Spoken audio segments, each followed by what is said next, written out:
은혜 받으실 하나님의 말씀은 마태복음 5장 3절로 8절에 있는 말씀입니다. 이 계시의 말씀을 읽을 때에 오늘도 우리와 함께 하시는 주님의 음성으로 들려줄 수 있기를 원합니다. 심령이 가난한 자는 복이 있나니 천국이 그들의 것이며, 애통하는 자는 복이 있나니 그들이 위로를 받을 것이며, 온유한 자는 복이 있나니 그들이 땅을 기업으로 받을 것이며, 의에 줄이고 목마른 자는 복이 있나니 그들이 배부를 것이며, 긍휼히 여기는 자는 복이 있나니 그들이 긍휼히 여김을 받을 것이며, 마음이 청결한 자는 복이 있나니 그들이 하나님을 볼 것이며. 오늘을 살아가는 현대인들에게 가장 큰 관심은 환경오염, 공해에 대한 문제입니다.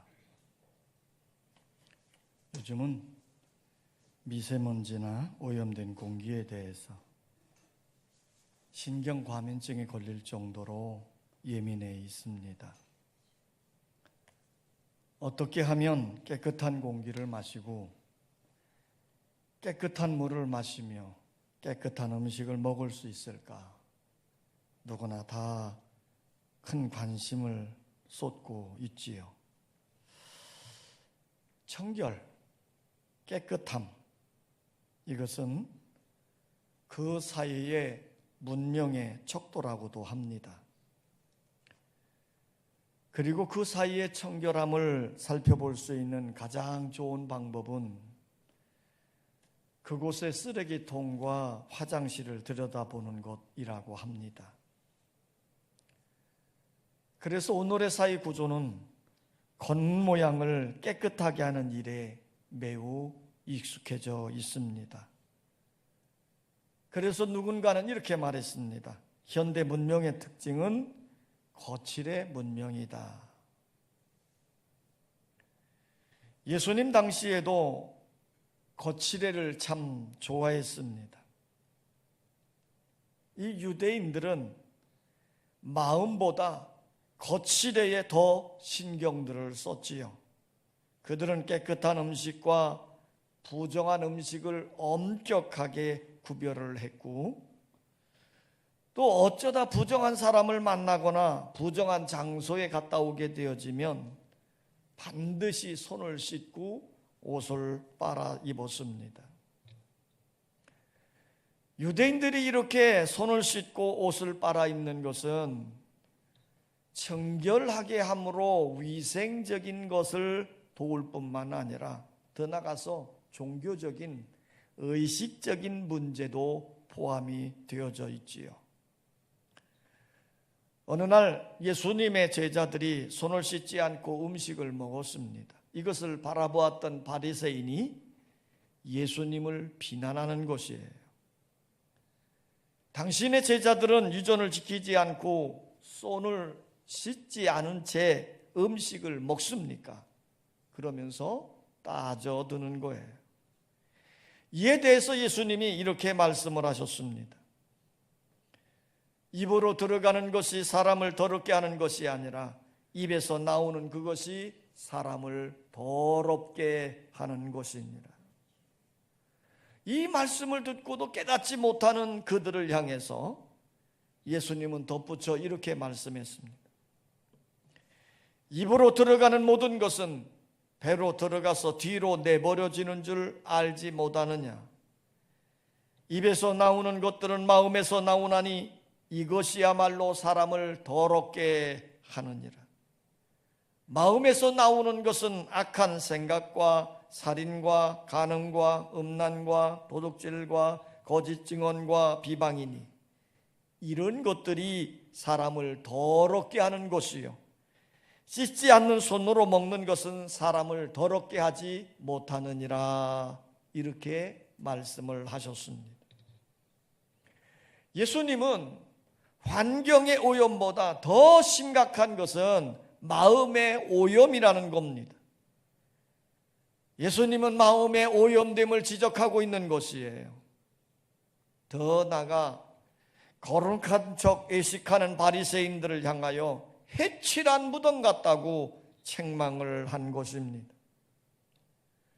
무덤을 깨끗하게 하기 위해서 봉한 무덤에 해칠을 함으로 겉으로 보기에 깨끗하게 하는 것이지요. 그러나 실상은 깨끗하게 해칠한 무덤 안에는 송장이 썩어서 악취를 풍기고 있는 것입니다. 바로 그런 모습이 바리새인의 모습이고 인간의 모습이라고 주님은 책망을 한 것입니다. 예수님은 마음의 문제를 강조하는 것입니다. 겉보다 마음이 중요하다는 것입니다. 마음이 깨끗해야 한다는 것이지요. 예수님은 복 있는 자에 대해서 6번째로 말씀하시기를 마음이 청결한 자는 복이 있나니 그들이 하나님을 볼 것이요 그랬습니다.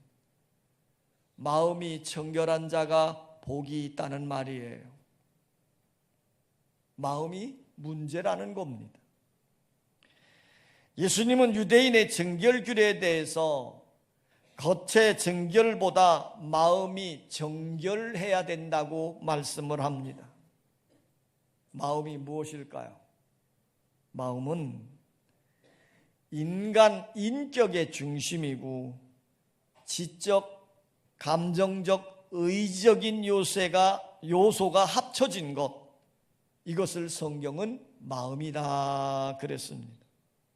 이 마음이 청결해야 된다는 거예요. 백범일지에 보면 김구 선생이 어렸을 때 관상쟁이가 되기를 희망한 적이 있었습니다. 이 김구라고 하는 소년은 어렸을 때 출세하는 길이 어딘가, 그것은 과거에 급제하는 길밖에 없다, 이런 생각을 하고는 정말 열심히 공부를 했어요. 그런데 당시의 과거는 많이 부패했기 때문에 실력보다는 돈으로 결정이 되어졌다고 합니다. 그러니 김구가 과거를 보고 어떻게 했겠어요? 떨어졌겠지요. 이제 과거에 떨어져서 힘들어하는 이 김구를 향해서 그의 아버지가 농담 삼아 이렇게 말했습니다. 얘야, 관상쟁이가 되어지면 생계는 걱정 없이 살 수 있어 하는 말을 던졌는데 김구는 그 말에 솔깃해진 거예요.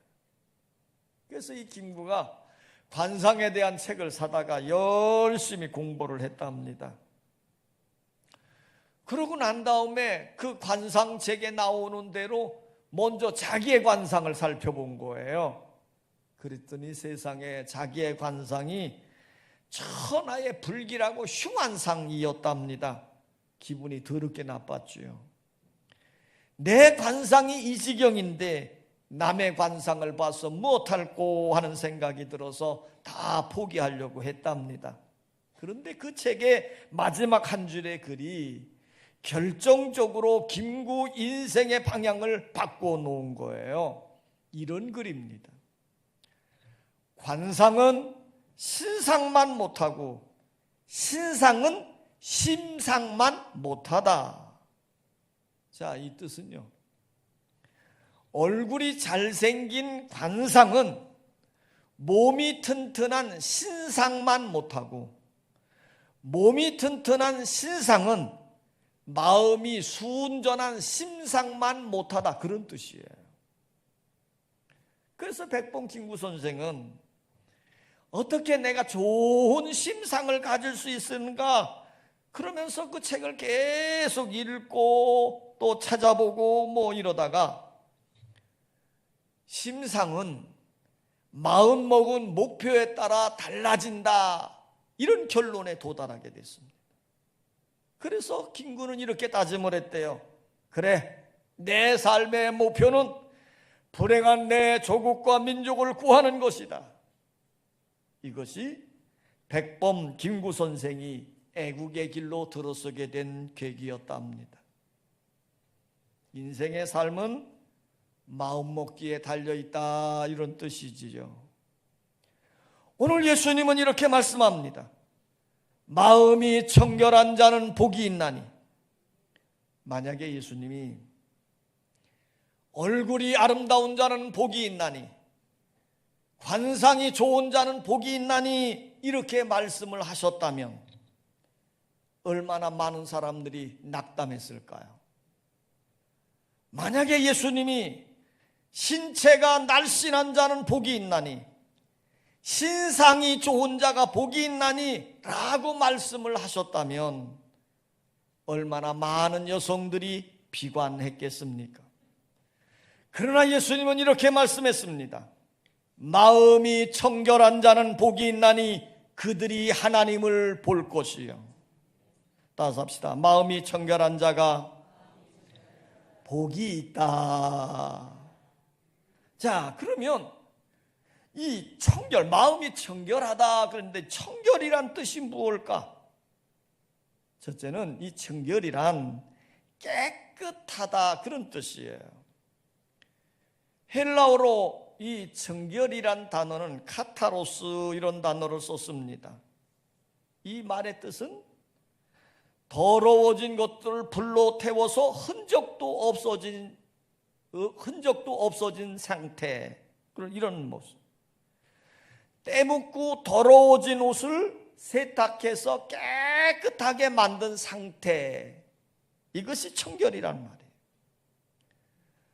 옷이 더러워질 때마다 세탁을 해서 깨끗하게 하듯이 죄로 더러워진 마음을 깨끗이 씻고 만들어야 될 줄 믿습니다. 이렇게 마음을 씻어내는 작업이 카타로스, 곧 청결이다 이 말이에요. 이 카타로스라고 하는 말에서 카타르시스란 단어가 생겨졌는데 심리학에서는 이 말을 마음과 정서에 쌓여있는 모든 더러운 것과 상처를 깨끗이 씻어버리는 것, 이것을 의미하는 것이고, 의학에서 카타르시스는 독을 마신 사람의 위장을 세척하는 것, 이것을 뜻하는 거예요. 그러니까 마음에 쌓인 찌꺼기를 씻어내야 되고 마신 독을 씻어내야 살 수 있는 것이에요. 이것이 청결한 마음의 상태다 이 말입니다. 성경적으로 보면 회개한 마음의 상태, 이것이 청결이다 이 말이에요. 청결이란 두 번째 뜻은요, 순수하다 그런 뜻이에요. 이 순수하다는 말의 원래 의미는 포도주에 물을 타지 않은 상태, 이게 순수한 포도주죠. 금속에 다른 혼합물이 들어가지 않은 상태, 이것이 순수하다 하는 거예요. 그래서 이 말을 성서학자 바클레이는 동기가 순수한 상태를 의미한다 그랬습니다. 하나님 앞에 나오는 동기가 순수하고 깨끗해야 된다 이 말이에요. 이것을 두고 시편 기자는 이렇게 말씀했습니다. 전심으로 여호와를 구하는 자는 복이 있도다. 여기서 전심이란 말은 나누어지지 않는 마음, 변하지 않는 마음을 의미하는 거예요. 하나님을 향한 일편단심의 마음이 곧 청결한 마음이다 이 말이에요. 그러면 우리가 어떻게 청결한 마음을 가질 수 있을까요? 따라서 합시다. 그리스도의 십자가 보혈로 청결하게 된다. 갈보리산 위에서 십자가에 달려 돌아가신 예수 그리스도의 보혈이 우리의 죄를 깨끗이 씻어주시는 거예요. 더러워진 죄의 마음을 예수의 보혈로 씻어주시면 우리의 마음이 청결해진다 그런 뜻이지요. 그래서 사도 바울은 이렇게 쳤습니다. 누구든지 그리스도 안에 있으면 새로운 피조물이라. 이전 것은 지나갔으니 보라 새 것이 되었도다. 오래전 영국의 젊은 변호사 한 분이 계셨습니다. 근데 이분은 10대 때에 변호사가 된 거예요. 그러니 장래가 촉망된 출세 가도를 달리는 이런 젊은이였죠. 어느 날 이 젊은 변호사가요, 영국 의사당 앞에서 굉장히 중요한 일을 입증해야 하는 연설을 하게 됐습니다. 굉장히 떨렸지요. 긴장도 되고요. 그런데 이 젊은 변호사의 마음에 너무너무 긴장이 되고 스트레스가 된 나머지 그는 그 연설을 하던 도중에 중간에 쓰러져 버리고 말았어요. 그 이후에 그는 정신착란증 증세를 보였고요. 바로 그 순간에 사탄이 틈을 타서 이 젊은 변호사의 영혼을 사로잡아가지고 그 마음속에 정죄한 마음을 들게 해준 거예요. 그러니까 이 젊은이는 늘 사람들을 만날 때나 입을 벌려 말할 때 나는 너무너무 더럽혀진 존재야, 나는 쓸모가 없어, 이렇게 말들을 하고 때때로 자살 충동이 순간순간 일어나는 거예요. 그래서 이 젊은 변호사는 여러 번 자살을 시도하기도 했다는 겁니다. 그런데 다행스러운 거는 그 젊은 변호사 주변에 그를 불쌍히 여기고 있는 그리스도인들이 있었어요. 이 그리스도인들이 찾아와 가지고 하나님의 사랑을 증거하는 겁니다. 주님은 당신을 사랑합니다. 그리스도의 보혈은 당신을 해방시켰습니다. 주님은 당신을 깨끗하게 하셨습니다. 형제여, 주의 보혈을 의지하십시오. 그리스도인들이 계속 찾아와 가지고 말씀을 통해서 예수 그리스도의 보혈에 대한 은혜를 계속 전해줘. 이 끈질긴 그리스도인의 권면에 따라서 사탄에 잡힌 지 10년 후쯤에 그는 자살 충동에서 벗어나게 되어졌다는 겁니다. 그리고 예수 그리스도가 십자가에서 내 죄를 담당하여 죽으셨고 예수님이 흘리신 그 보혈이 나의 더러운 죄를 다 씻어서 나를 깨끗한 사람으로, 새 사람으로 만들어줬다는 사실이 믿어지기 시작한 거예요. 이 예수에 대한 믿음이 생겨지는 순간 이 젊은 변호사의 마음이 새로워지기를 시작한 겁니다. 그래서 그는 그 하나님을, 그 주님을 노래하고 또 시로 고백하고 싶어진 거예요. 그래서 시를 쓰기를 시작합니다. 이 시가 우리가 자주 부르고 있는 찬송가 258장입니다. 샘물과 같은 보혈은 주님의 배로다. 보혈의 죄를 씻으면 정하게 되겠네.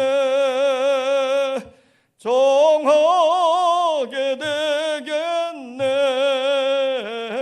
정하게 되겠네. 보혈의 죄를 씻으면 정하게 되겠네. 저 도적 회개하고서 보혈에 씻었네. 저 도적 같은 이몸도 죄 씻기 원하네. 죄속함 받은 백성은 영생을 얻겠네. 샘 솟듯 하는 피곤새 한없이 크도다.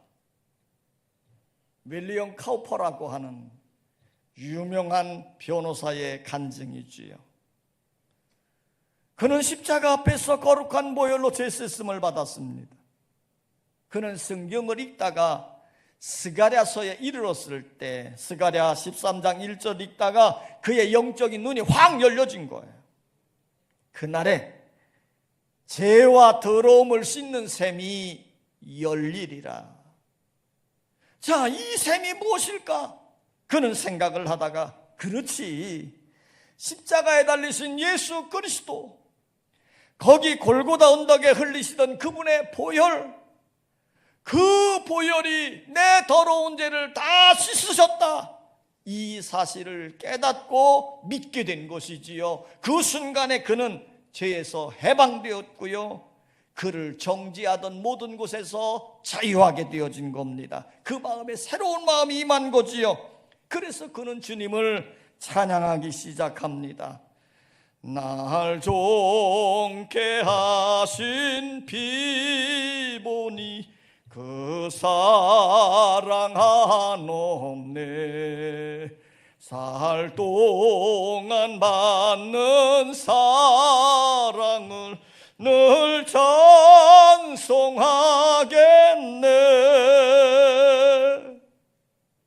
여러분, 예수 그리스도의 보혈이 우리를 정하게, 깨끗하게, 청결하게 하시는 줄 믿습니다. 우리를 정결케 하는 두 번째는 따라합시다. 말씀과 기도로 거룩하여진다. 바울은 디모데 전서에서 이렇게 말씀했습니다. 하나님께서 지으신 모든 것이 선함에 감사함으로 받으면 버릴 것이 없나니 하나님의 말씀과 기도로 거룩하여짐이라 그랬어요. 사람은 하나님의 말씀과 기도로 거룩해져 가는 것입니다. 하나님의 말씀을 가까이 함으로 거룩하신 하나님과 동행할 수 있고, 하나님을 향하는 마음으로 하나님께 기도할 때 우리의 마음이 정결해질 수 있는 것이지요. 우리가 정결해질 수 있는 세 번째는 따라합시다. 성령이 임하면 마음이 깨끗해진다. 자, 에스겔서 36장 26절에 보면 내가 새 영을 너희 속에 두고 새 마음을 주리라. 내 속에 굳은 마음을 제거하고 부드러운 마음을 줄 것이다. 이렇게 말씀하셨습니다. 하나님의 영이 우리 마음에 임하면 새 마음이 여러분의 마음에 주어지는 줄 믿습니다. 하나님의 영이 우리 마음에 임하면 우리 마음의 굳은 마음을 제거하고 부드러운 마음이 되게 하시는 것입니다. 부드러운 마음을 가질 때 하나님의 말씀이 깨달아지고 믿어지게 되는 것이지요.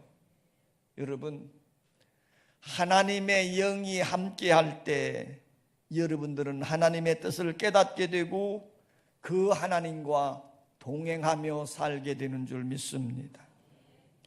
오늘 예수님은 이렇게 말씀합니다. 따라합시다. 청결한 마음을 가진 자는 복이 있다. 마음이 청결한 자는 복이 있나니 그들이 하나님을 볼 것이며 그랬어요. 마음이 깨끗한 자들, 청결한 자들만이 하나님을 볼 수 있다는 말입니다. 하나님을 볼 것이며 에서 여기 동사는 미래 시제로 되어져 있습니다. 우리가 마음을 깨끗이 하고 있으면 어느 날 그 하나님을 보게 될 것이라 이 말이에요. 정결한 마음이 왜 중요할까요? 정결한 마음은 마지막 날에 주님을 만날 준비를 갖추기 때문입니다. 히브리서 12장 14절에 보면 거룩함을 쫓아라. 이것이 없이는 아무도 주를 보지 못함이라 그랬습니다. 마음이 정결해야 마지막 날에 주님을 만날 수 있다는 말씀입니다. 또한 마음이 정결해야 걸어가신 주님과 교제할 수 있다는 말이에요. 그래서 사도 베드로는 이렇게 줬습니다. 오직 너희를 부르신 거룩한 자처럼 너희도 모든 행실에 거룩한 자가 되라. 기록하였으되 내가 거룩하니 너희도 거룩할지니라. 죄는 하나님과 우리 사이를 멀어지게 만들고, 그러나 회개는 하나님과 우리 사이를 다시 가깝게 하고 그 하나님과 교제하게 만드는 것이에요. 오늘 여러분들이 거룩하신 하나님과 깊은 교제를 이루고 동행하기를 원하신다면 여러분의 삶이 거룩해져야 될 줄 믿습니다. 오늘 주님은 이렇게 선언합니다. 마음이 청결한 자는 복이 있나니 그들이 하나님을 볼 것이며. 아버지 하나님, 우리는 깨끗한 마음으로 하나님 만나기를 원하고 천국을 보기를 원합니다. 그러나 우리의 눈이 닫혀졌고 우리의 마음이 어두워져 있기에 이 하나님의 거룩하고 영원한 것은 아무것도 보이지 아니하고 단지 우리의 욕심에 이끌리는 세상 것들만 보여질 뿐이지요. 그러다 보니 우리의 탐욕이 우리의 삶을 불행하게 만들고 고통 중에 떨어뜨리고 있습니다. 오늘 예수님은 사랑하는 성도들, 제자들을 향해서 이렇게 말씀했습니다. 마음이 청결한 자는 복이 있나니 그들이 하나님을 볼 것이며, 주여 예수 그리스도의 보혈로 우리의 더러워진 마음을 깨끗하게 씻어 주시옵소서.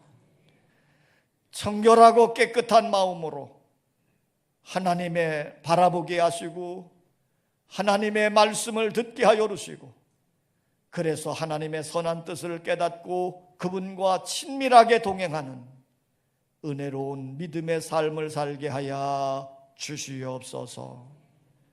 예수님의 이름으로 기도하옵나이다. 아멘.